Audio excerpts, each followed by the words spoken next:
También el tema del saboteo, ese saboteo o sabotaje, como bien lo dice Nicolás Maduro con el sistema eléctrico, al menos en Venezuela. Y es que el presidente Daniel Noboa, a través de un decreto firmado el día de ayer, suspendió las actividades laborales en los sectores públicos y privados para hoy y para mañana debido a la emergencia declarada en el sector energético. Pero esta emergencia y estos cortes de luz que se están viendo y que se han registrado en el país por el tema de la sequía, el presidente Noboa los atribuye a un sabotaje. Y es que recordemos, Camila, que hasta el martes la ministra de Energía y Minas del Ecuador era Andrea Robo. La despidieron, la sacaron del tren ministerial y la sacaron porque el gobierno aduce que ella era parte del saboteo eléctrico que se estaba llevando a cabo en medio del Ecuador por esta crisis, además de la sequía. Pero vamos a entender un poco lo que está pasando en el país vecino, Camila, y creo que le tengo a la persona que más sabe del tema energético del Ecuador. Él es Inti Groneberg, científico ecuatoriano, embajador del ambiente y bioeconomía, nombrado por el Ministerio de Ambiente del Ecuador, además PhD del Imperial College. Señora Inti, gracias por acompañarnos en Blue Radio hasta ahora. A las órdenes, muchísimas gracias por la invitación, Camila y amigos. La primera consulta que le hago es, ¿la situación que está viviendo el Ecuador es producto de un sabotaje eléctrico, como lo menciona el presidente Noboa, o por un tema de sequía y del efecto que ha tenido el Niño sobre nuestros países? Ni lo uno ni lo otro. La realidad que sucede acá en el Ecuador es que no se ha cumplido el plan de generación eléctrica para el país. El Ecuador tenía un plan para poder generar mayor capacidad, para tener mayores hidroeléctricas, incluso diversificar la forma de cómo creamos energía acá en el país. Si hablamos de hace unos 7, 8 años, el Ecuador estaba en capacidad de exportar energía. Lo hizo en aquel entonces a Colombia, como ahora tiene esa capacidad, dependiendo justamente de condiciones climáticas. Pero el Ecuador dejó de invertir en seguir aumentando esta capacidad y empezamos a tener justamente una necesidad de buscar dónde comprar esa energía. Y eso es lo que nos está pasando factura en la actualidad, que es un tema sin precedentes. Los cortes que estamos viviendo ahora en el Ecuador son de al menos 8 horas. Para que entendamos la gravedad de las circunstancias. Quizás el Ecuador pensaba, erróneamente las autoridades, de que esto se podía seguir supliendo, como ustedes bien comentaron en antesala a esta conversación, de que Colombia iba a tener la capacidad de seguir vendiéndole al Ecuador, ¿no? Y como decía el viceministro, a través de energía de las termoeléctricas, ¿no? La ventaja, si podemos decirlo de alguna forma, con termoeléctricas es que uno les pone diésel y generan energía. El problema, en cambio, con embalses, con lo que es hidroeléctricas, es que vamos acumulando el agua y podemos generar en función del agua que tenemos en las represas, ¿no? Entonces, Colombia está justamente en ese punto que necesita ya sus otros mecanismos de producción eléctrica y el Ecuador se queda varado por falta de seguir un plan de desarrollo para producir energía para el país. Señor Groneberg, ¿qué porcentaje de la energía que consume Ecuador lo vende Colombia? Es decir, del porcentaje total que ustedes tienen que consumen de energía, ¿cuánta energía es nuestra? Ecuador tiene una capacidad de más o menos producir 8,000 megavatios, redondeando números. De eso, más o menos del 80%, del 80 al 90%, de hecho, dependerá de la condición de las hidroeléctricas, se produce con el agua, con los ríos de acá del Ecuador. Hay una falencia, digamos, una falta de capacidad de más o menos entre 500 a 600 megavatios.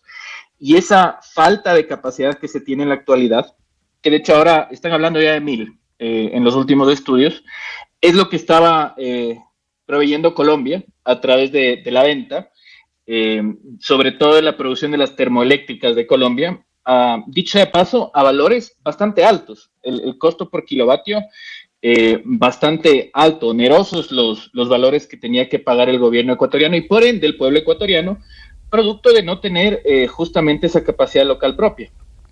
Señor Groneberg, dice entonces que esto es más un tema de mala planificación o mala gestión y descarta usted primero pues que haya como sabotaje por parte de la anterior ministra de Minas y sus funcionarios que ya salieron, pero el secretario de Comunicación de la Presidencia dijo hoy que están sospechando de que el embalse de Mazar, que es el de mayor capacidad de todo el país, lo vaciaron de manera deliberada para agudizar la crisis. Todo esto en los días previos al referendo que tienen ustedes el domingo. ¿Dice usted que esto tampoco es? Es muy poco probable. Y yo creo que más allá de llevar esto al campo político, recordemos que en el Ecuador este domingo tenemos una consulta popular propuesta por el gobierno nacional, y el gobierno está haciendo hasta lo imposible para tratar de ganar esa consulta, porque el próximo año hay elecciones acá en el país presidenciales, y se está tomando esa consulta como una suerte de plebiscito, de primaria, si podríamos decir de alguna forma, y el gobierno lo que buscaba es salir airoso con todas las preguntas del plebiscito con un sí, y ir con fuerza a una precampaña electoral, ¿no? Digo esto porque esto es más un tema técnico que no puede empaparse ni en el Ecuador ni en la región de excusas que no tienen asidero en la parte técnica, ¿no? Entonces, lo que sucede con Mazar, para dar una idea muy didáctica, nosotros usamos el río Paute acá en el país para tener una serie de represas, que son estos muros que hacen que el agua se acumule, que es el embalse, y luego del embalse tenemos los centros de generación eléctrica, ¿no? Donde se usa los motores hidroeléctricos que usan el agua para generar electricidad, y están en cascada. Entonces está Mazar primero, tenemos otro embalse, tenemos una serie de embalses. Entonces, lo que dice el secretario de Comunicación el día de hoy, que se abrió la primera represa, la de Mazar, ¿qué significa en la realidad? Que el agua se fue hacia las otras represas, que también están generando energía, las otras centrales hidroeléctricas. Tenemos aguas abajo una serie de centrales como la Paute Molino, que de hecho genera más energía que la anterior. Entonces, de ser esa la hipótesis del gobierno de mantenerse, no tiene asidero técnico, no hay lógica en eso. Y lamentablemente, pensando un poco mal, suena más bien una excusa, pensando que estamos a días de la consulta popular, desconociendo criterios técnicos que son muy evidentes, ¿no? Y lo menciono esto porque hablábamos del tema de cambio climático, los racionamientos que están ya haciéndolo en Colombia también. Lo que ha sucedido en el Ecuador es que el tiempo de estiaje se esperaba que sea una vez al año que tengamos problemas como en octubre del año pasado, sobre todo cuando se aumentan por el fenómeno del Niño, por ejemplo, pero este año van a ser 2, es algo nuevo. Ya no solamente es un problema de falta de agua para producir electricidad en una época del año, sino que este año para el Ecuador es algo insólito, abril. El estiaje más o menos iba desde octubre hasta febrero, si podemos dar una fecha, ¿no? Entonces es un evento nuevo que motiva a que todos los países de la región, no solamente el Ecuador, dejen a un lado estos temas políticos y traten de manchar temas técnicos, porque necesitamos prepararnos. Necesitamos todos los países mejorar nuestra capacidad instalada para poder dar algo tan importante como es la electricidad, para poder producir y trabajar. Ahora, yo le pregunto, don Inti, ¿cuándo comienza a resquebrajarse el sistema eléctrico ecuatoriano? ¿Y cuándo la política empieza a adentrarse en este colapso que estamos viviendo hoy?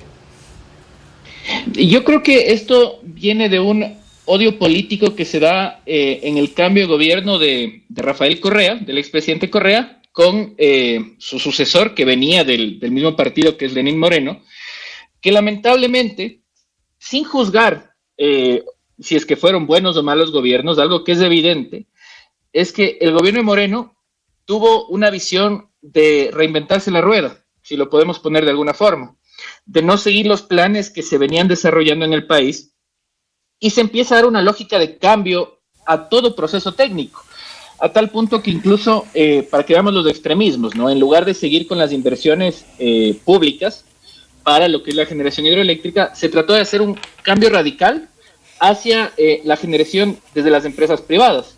Pero eso no es tan fácil realizar, eso toma muchísimos años.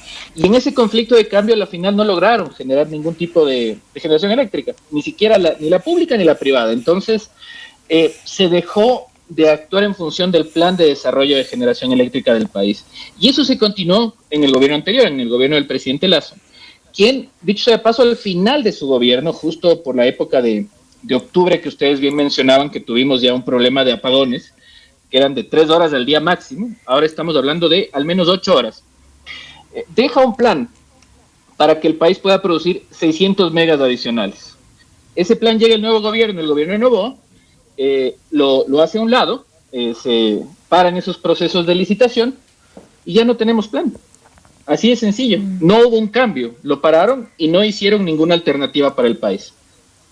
Señor Gronenberg, mire, no es un secreto para nadie, pues la entrada de muchas compañías chinas a hacer grandes construcciones y grandes obras en Latinoamérica. Le cuento, por ejemplo, aquí en Antioquia, desde donde le estoy hablando, Antioquia en Colombia, Hidroituango, va a ser, la central Hidroituango va a ser terminada por una compañía china que se llama Yellow River. Pero ustedes en Ecuador tuvieron tienen un macroproyecto que construyó una compañía china que es Sinohidro, en estas provincias amazónicas entre Napo y Sucumbíos. ¿Qué pasó con ese proyecto? Que hubo una serie de fisuras, una serie de, inclusive Sinohidro también quiso estar en Hidroituango. ¿Qué pasó con ese proyecto? Finalmente sí quedó funcionando, en este momento está ayudando para algo en suplir energía o no. Está funcionando, es el proyecto Coca-Cola Sinclair, que es el segundo parque tecnológico de generación eléctrica del país. Hubo justamente lo que tú bien comentas de esta suerte de, digamos así, líos político-legales que se daban por la denuncias de microfisuras dentro del túnel donde entra el agua a presión para que luego vaya hacia las turbinas, ¿no? Entonces esos túneles tienen que resistir altísimas presiones. Yo voy a un punto ahí quizás que es importante discutirlo en la región.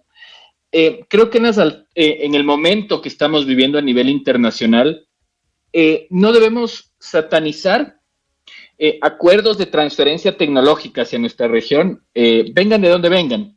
Puede ser China, puede ser Estados Unidos, pueden ser otros sectores, en tanto y en cuanto tengamos la capacidad de poder ver que se hagan bien las cosas, que el proyecto que se entregue no tenga mayores inconvenientes, y no caer en la satanización, porque ese es un grave problema, que no podemos olvidarnos que hay un juego geopolítico de quién termina siendo el principal, empresas que quieren también vender productos y servicios tecnológicos de nuestra región, y dentro de eso sí se ha dado casos en los cuales se termina satanizando proyectos de una región, como es el caso de China, pero nos guste o no, lo digo con conocimiento de causa ya desde mi doctorado, la mayor generación de tecnología ahora, cuando vemos el tema de patentes, de invenciones, proviene de China.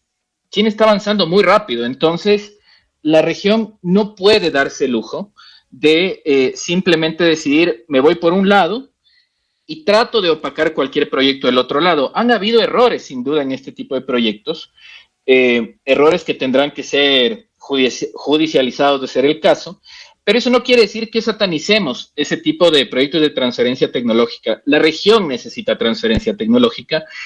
Hay que aprender a hacerlo bien, minimizando cualquier potencial riesgo.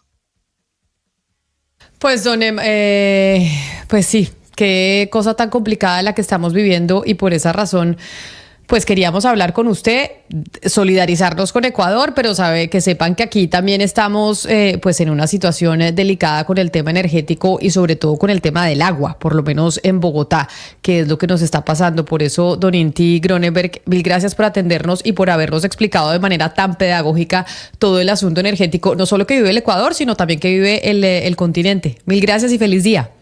A las órdenes. Muchas gracias a ustedes. Un saludo especial.